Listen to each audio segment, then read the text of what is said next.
আপনারা কেউ কি বলতে পারবেন যে এই ধুলোবালিগুলো আসলে কি? এই যে দেখেন কি সুন্দর ধুলোগুলো উঠছে এদিকে, চতুর্দিকে একেবারে ধুলোবালি।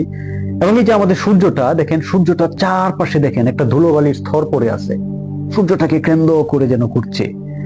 ওই বড় বড় গুলো তো আমরা বুঝলাম, যেমন ধরেন ওইটা হচ্ছে আমাদের শনি গ্রহ, এই যে দেখেন শনির বলয়টা চারপাশে, কিংবা এটাই যে পিচ্ছিটা, এটা হচ্ছে আমাদের পৃথিবীটা, রাইট? এটার ভিতরে বসে আমি এখন ভিডিও বানাচ্ছি এবং আপনারা দেখতেছেন। এবং পৃথিবীর পরে ওই যে মঙ্গল গ্রহ, দেখায় বোঝাই যাচ্ছে মঙ্গল গ্রহটা।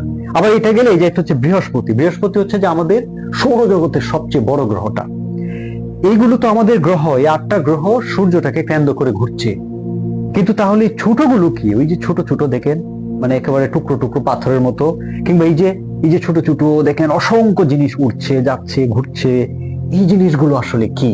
এইগুলো আসলে ধুলোবালি। মহাজগতের অন্যান্য জিনিসপত্রের তুলনায়, অর্থাৎ পৃথিবী, সূর্য, গ্রহ আরো যা আছে সবকিছুর তুলনায়, এই যে দেখেন এগুলো আসলে ছোট ছোট ধুলোবালি। এইগুলোর কোনো নির্দিষ্ট গতিপথ নাই, এদের কোনো বাড়িঘর নাই।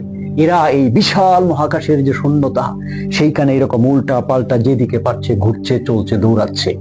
এইগুলোকে বলা হয় ম্যাটিওর। অর্থাৎ এই ম্যাটিওর গুলো হচ্ছে ছোট ছোট পাথরের কণা, ধুলোবালির কণা, টুকরো টুকরো জিনিস আর কি, কেমন? কিন্তু এই ধুলোবালি গুলো ঘুরতে ঘুরতে করে কি, এই যে আমাদের যে আপনার বিভিন্ন গ্রহগুলো, এই যে পৃথিবী, সব গ্রহ ঘুরছে আপনারা দেখছেন, স্যাটার্ন, তারপর মঙ্গল গ্রহ, এই গ্রহগুলোর ভিতরে মাঝে মাঝে ঢুকে যায়, গ্রহের টানে এদের ভিতরে চলে আসে।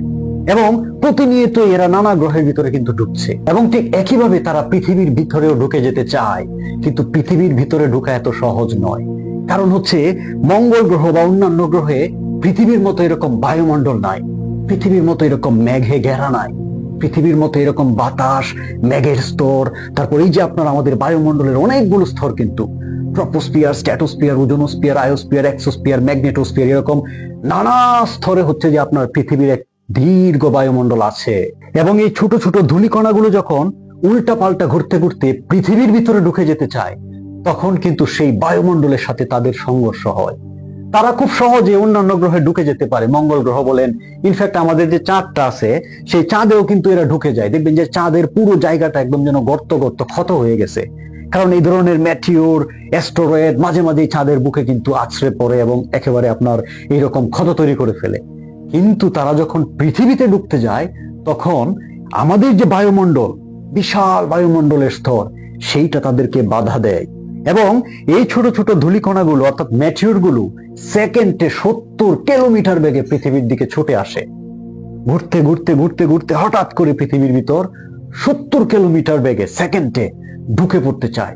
কিন্তু ঢুকতে গিয়ে ওই যে আমাদের বায়ুমণ্ডল, ধূলিকণা, মেঘ, বিভিন্ন গ্যাসীয় পদার্থ এবং এই যে স্তর বায়ুমণ্ডলের, সেইগুলো ভেদ করে আস্তে আস্তে এই যে বায়ুর সাথে যে সংঘর্ষ, এই সংঘর্ষের ফলে, এত গতির ফলে এর তাপমাত্রা প্রায় 1600 ডিগ্রি থেকে 3000 ডিগ্রি পর্যন্ত গরম হয়ে যায় ওই পাথরটা, ওই ধূলিকণাটা। এবং এই প্রচন্ড তাপ সহ্য করতে না পেরে পুড়ে যায়, ঝলসে যায়। এবং এইটাই আমি আপনি রাতের আকাশে দেখি। আপনি দেখবেন যে হঠাৎ করে আপনার মনে হলো যেন একটা তারা দৌড় মারলো। আসলে ওটা তারা না, এই যে ধুলোগুলা, এই যে উল্টো পাল্টা ছোট ছোট ধুলোগুলো, ম্যাটিওর বা উল্কাপিণ্ড, এইগুলো পৃথিবীতে ঢুকে যেতে চায়।